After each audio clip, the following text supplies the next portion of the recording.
Daya tahan ruang ekonomi masyarakat Bali harus terus dijaga, salah satunya mempertahankan kepemilikan lahan.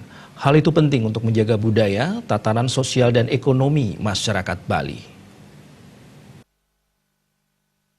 Pengamat ekonomi Profesor Wayan Ramanto mengatakan dalam hal ini kerabat Bali diharapkan tidak mudah tergiur menjual tanah karena tanah merupakan sumber daya yang berdampak luas terhadap budaya, sosial, dan ekonomi masyarakat Bali.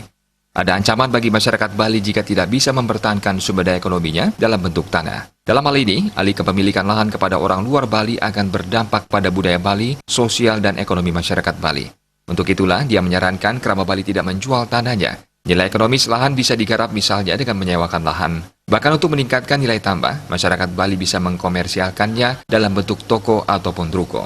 Lihat secara ekonomis, tanah itu bagi Bali yang sedemikian rupanya secara ekonomi, kalau kita lihat pertumbuhan ekonominya dan lain sebagainya, itu pasti kemudian banyak investor, banyak orang luar yang menginginkan tanah Bali.